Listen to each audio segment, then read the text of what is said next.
Olá, pessoal. Vamos ler o apêndice desse livro, Destrancando Apocalipse, Sete Chaves Simples, do Dr. Stanford North e Alan Nelly, da Resgate Editora. Peço aí para que você já deixe o like, compartilhe esse vídeo, se inscreva no canal se você não é inscrito, para que o canal cresça cada vez mais e a palavra de Deus atinja o maior número de pessoas aí. Tendo alguma dúvida, meu e-mail está aí na descrição do vídeo, é ronaldozm@gmail.com. Terei o maior prazer de sentar e estudar a Bíblia com você, tudo gratuitamente. Se você mora longe, a gente pode fazer através de uma videochamada, tá bem? Então vamos lá. O apêndice que a gente vai ler hoje é O Discurso Profético do Rei, capítulo 20 e 24.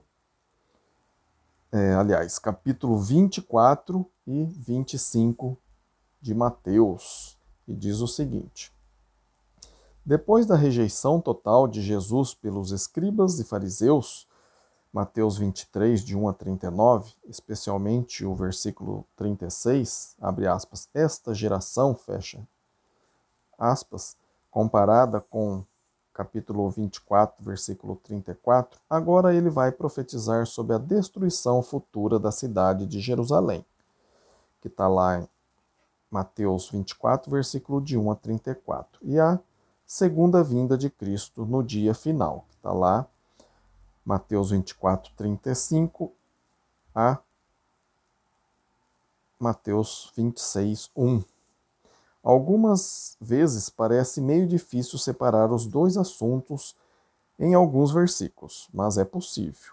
E é possível também entender a mensagem principal dos dois capítulos.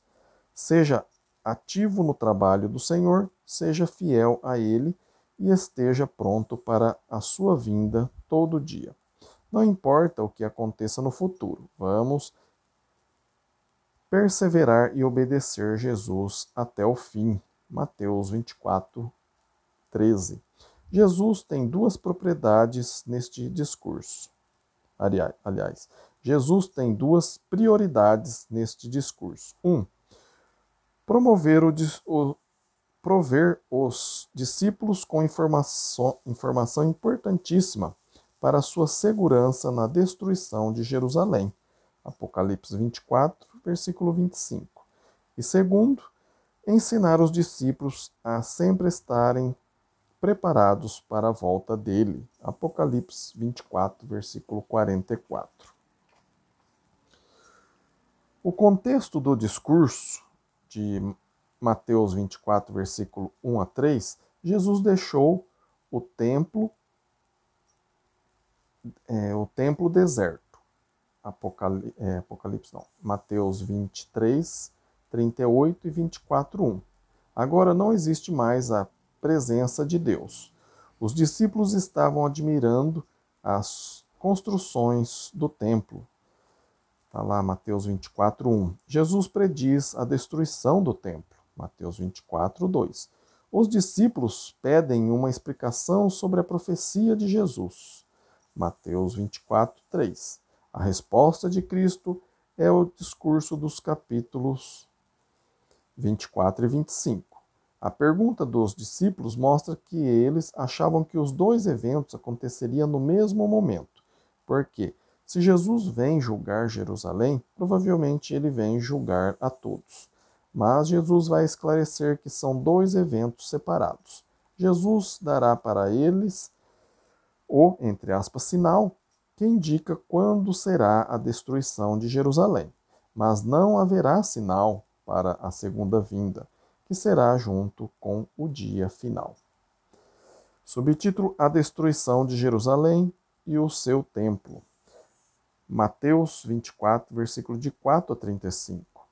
Um aviso geral contra sinais não relacionados com o fim de Jerusalém. Mateus 24, versículo de 4 a 13, abre aspas. Ninguém vos engane, fecha aspas, com sinais falsos que vão assustá-lo a correr para fora de Jerusalém à toa. Falsos cristos não são o sinal. Mateus 24, de 4 a 5. Guerras internacionais não são o sinal. Mateus 24, 6 a 7. Desordem na natureza não é o sinal. Mateus 24, 7 e 8. Problemas dentro e fora da igreja não são o sinal. Mateus 24, de 9 a 13. Acontecerá a perseguição da igreja. Mateus 24, 9. Haverá confusão religiosa e infidelidade por toda parte. Mateus 24, 11 a 12, 10 a 12. A perseverança individual é a única esperança. Mateus 24, 13. Não importa o que acontecerá, fique fiel a Deus. Vamos ver a informação específica e verdadeira sobre a destruição de Jerusalém. Mateus 24, versículo 14 a 28. Os sinais verdadeiros que indicam que Jerusalém vai cair logo. Mateus 24, 14 e 15. Estes devem chamar sua atenção a correr imediatamente para fora de Jerusalém. O primeiro sinal.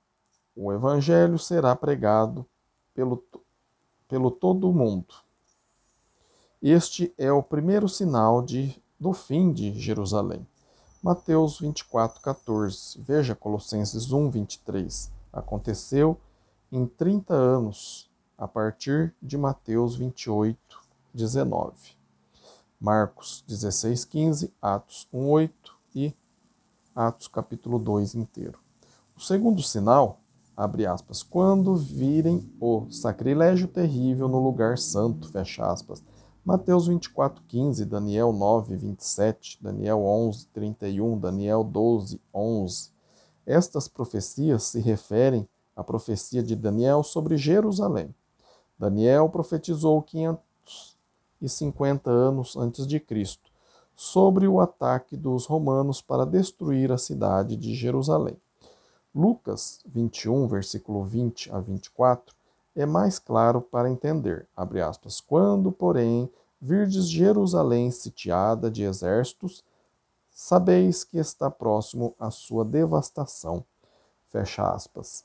Daniel 9, 20 a 27, tem alguma coisa a ver com isso, mas não tente estabelecer 490 anos literais, porque não funciona.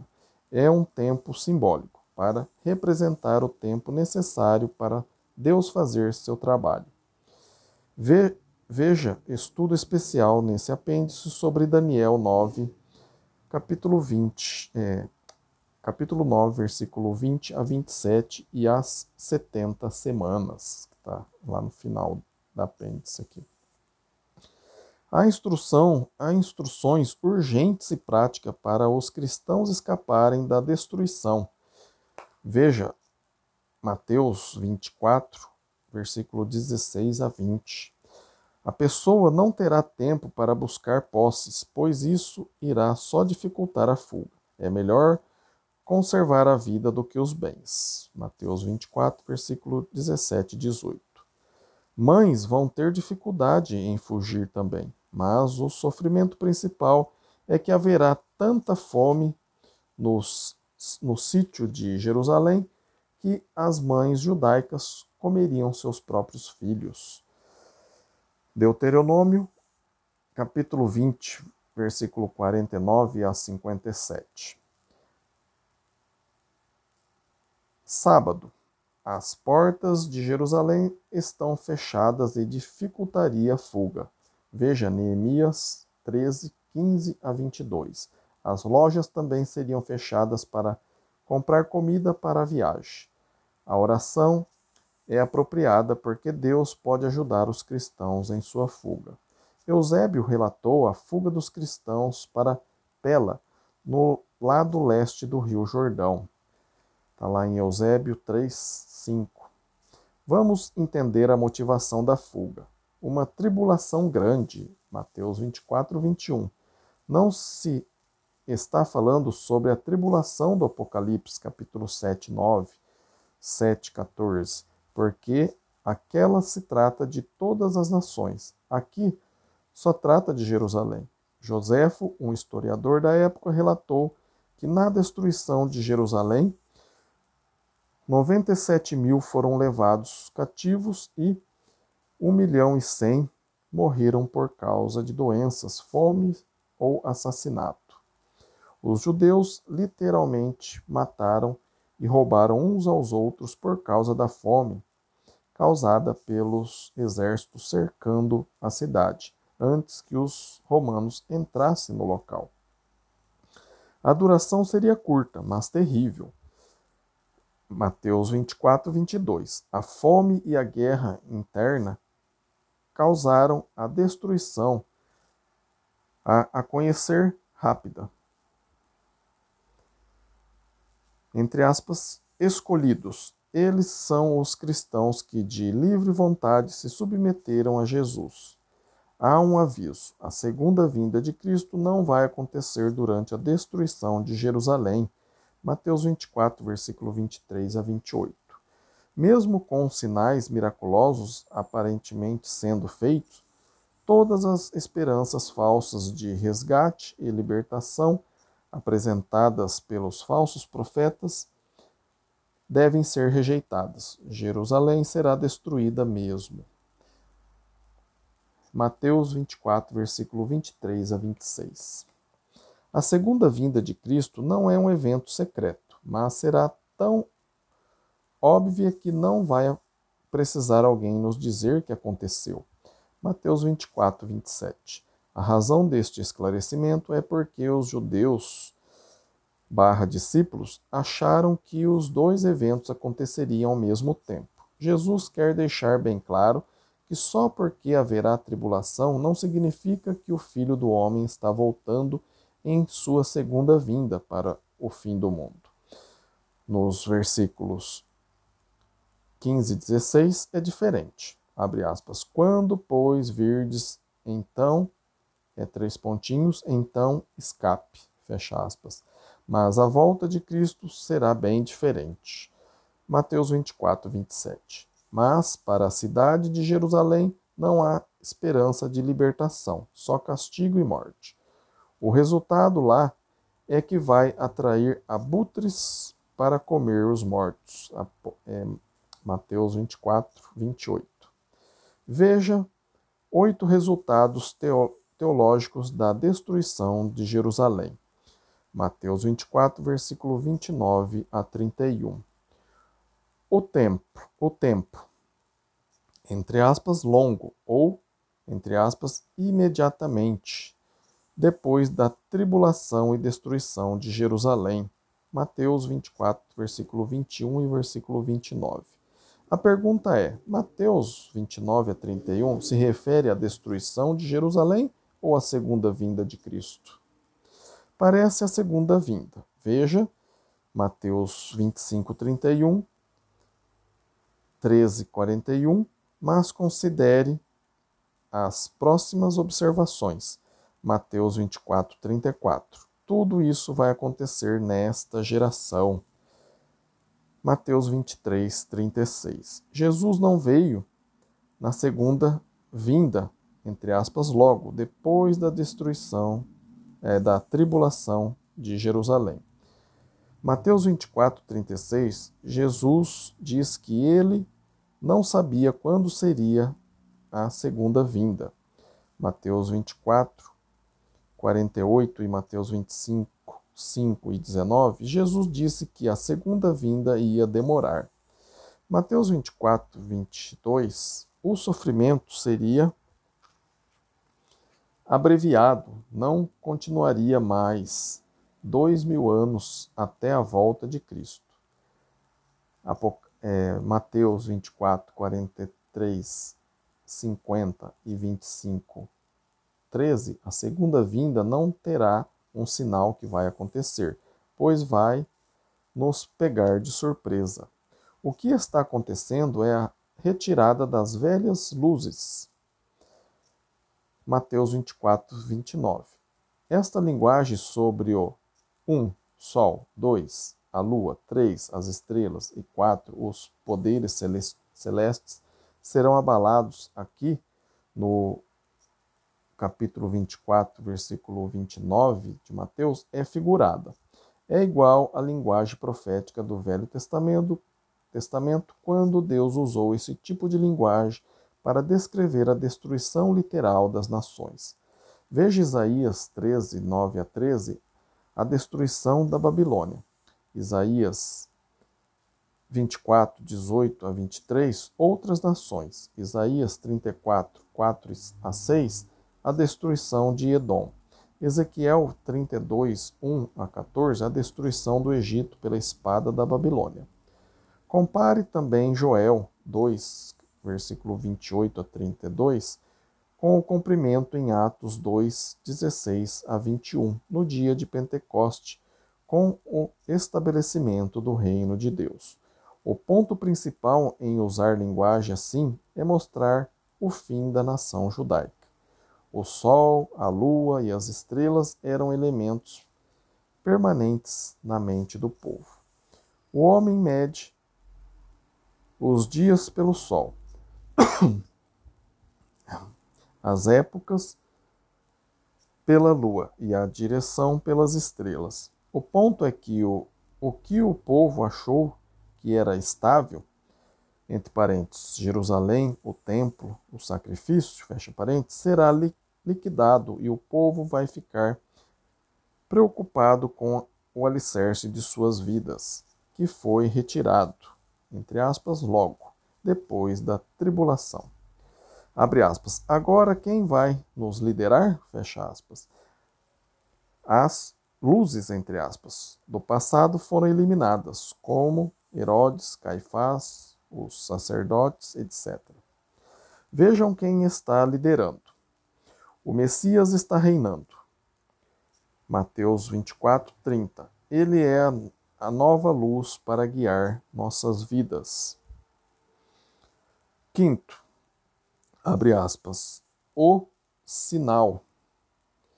Aqueles que rejeitaram Jesus e o crucificaram vieram a vindicação do crime deles na destruição de veriam a vindicação do crime deles na destruição de sua cidade e do templo. Eles vão se lembrar da profecia que Jesus lhes proferiu. Mateus 21, 41, 44, Mateus 22, 7 e 3, 8 a 10. Agora Cristo está reinando no céu. Abre parênteses. O sinal. Não é Jesus aparecendo no céu, porque no grego, no céu, vem depois do Filho do Homem. O sinal é que Jesus está no céu reinando. Sexto, abre aspas, todos os povos da terra se lamentarão, fecha aspas. Isto se refere às tribos, Mateus 19, 28, da terra de Israel somente. Veja Zacarias 12, 10 a 14. Zacarias se refere aos dias do Messias. Veja Zacarias 9, 9, 11, 12, 12 de 10 e 11 e 13, 7. Sétimo, abre aspas, verão o Filho do Homem vindo nas nuvens, fecha aspas. Não é a segunda vinda de Cristo e o fim do mundo, mas uma vinda como Isaías 19:1 ou Salmo 104:3 para destruir uma nação desobediente. Mateus 24:30 é a vinda de Jesus, e a vinda de Jesus é o cumprimento de Daniel 7, 13 e 14.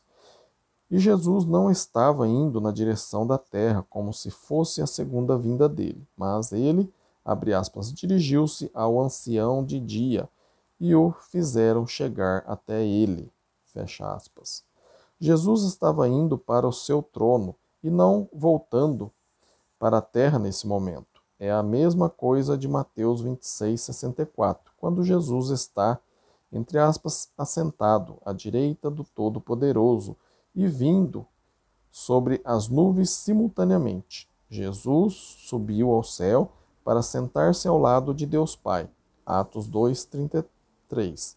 Pois foram lhes dado todo o poder e autoridade. Mateus 28, 18.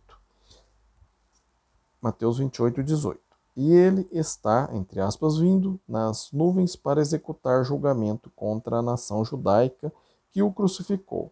Jesus usou a mesma linguagem de, entre aspas, venho em breve, em Apocalipse 22, 7, 22, 11 e 22, 20.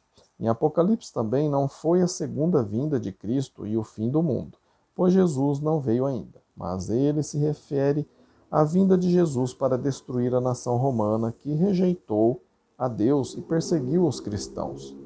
E tendo em vista que em Mateus 24:30, abre aspas, todas as tribos da terra, fecha aspas, são os judeus. Então, são eles que vão ver Jesus assumir seu trono, como ele disse que aconteceria. Eles não tinham que ver isso fisicamente para reconhecer que aconteceu. Jesus demonstrou quem ele era antes de sua morte, com sua autoridade sobre os demônios, as doenças, a natureza, etc. Então, com sua ressurreição e o seu trabalho na igreja, no reino, que é o reino, com o Espírito Santo, demonstrou o fato de que ele está no trono. E, com o cumprimento da profecia da destruição de Jerusalém, eles agora não tinham como negar quem ele é. É óbvio, o reino de Jesus sem vê-lo fisicamente. Um exemplo, entre muitos do Velho Testamento, de alguém que reconheceu o reinado de Deus sem vê-lo fisicamente no trono, no céu, é Nabucodonosor, Daniel 4:3 e Daniel 4:34 a 37. Ele não podia negá-lo por causa dos eventos que aconteceram com ele. Os cristãos também podiam, entre aspas, ver Jesus reinando, porque ele cumpriu tudo o que disse em Mateus 24, de 1 a 34, e eles eram testemunhas. João 3, de 3 a 5, pelo novo nascimento, podem ver o reino de Deus. Não há dúvida de que Jesus é o rei agora, desde Atos capítulo 2, porque Jerusalém não existe mais. Agora é mais óbvio ainda. A maldade ainda está no mundo durante o seu reinado. Mateus 13. Mas quando Jesus voltar, os inimigos serão totalmente eliminados. Oitavo. Veja a proclamação do Evangelho pelo mundo e o resultado. Mateus 24:31. Entre aspas, anjos. Parecem ser a mesma coisa de Mateus 13:41 e 13:49. E a, entre aspas, trombeta, parece o que lemos em 1 Coríntios 15:52 e 1 Tessalonicenses 4:16, falando da segunda vinda de Cristo. Mas no contexto ainda se está falando sobre, entre aspas, o logo, ou, entre aspas, imediatamente, depois da tribulação de Jerusalém. Até Jesus disse que esta geração não passaria sem tudo isso acontecer. Mateus 24:34. Entre aspas, anjos, no grego, angelos, significa mensageiro. Nem sempre a palavra se refere a criaturas sobrenaturais. Veja Mateus 11:10. João Batista era mensageiro, o anjo. Lucas 7:24, os discípulos de João eram mensageiros, anjos. Lucas 9:52, os mensageiros de Jesus. Tiago 2:25, os espiões. Portanto, ângelos pode se referir a homens enviados por Deus para pregar o evangelho aos perdidos. Agora que o templo foi destruído e a possibilidade de obedecer à lei de Moisés foram removidos. Aqueles que obedecem ao Evangelho são os, entre aspas, eleitos de Deus, segundo Tessalonicenses 2:14. Entre aspas, trombetas, nem sempre trombetas são usados na Bíblia para indicar o dia final. Veja Êxodo 19:13, 19:16, 19:19, Números 10, de 1 a 7, Salmo 81:3, Joel 2:1. As trombetas eram usadas para chamar o povo a se reunir, para celebrações e aviso de perigo. A trombeta também anunciou o ano do jubileu, Levítico 25, versículo de 9 a 34, que libertou os escravos e devolveu as propriedades aos donos originais. Assim é o ministério de Jesus. Isaías 61, 1, Lucas 4, 16 a 21. Ele se tornou nosso jubileu quando se sentou no trono. Mas Mateus 24, 31 parece ser a mesma figura de Isaías 27, 13, quando Deus prometeu trazer o povo que estava no cativeiro de volta para adorá-lo. Em Isaías não houve uma trombeta literal, mas ela foi uma figura na história de Israel da libertação, o jubileu. E assim, Jesus usou essa imagem, abre aspas, dos quatro ventos, fecha aspas. Esta trombeta de jubileu é para todos, de toda parte.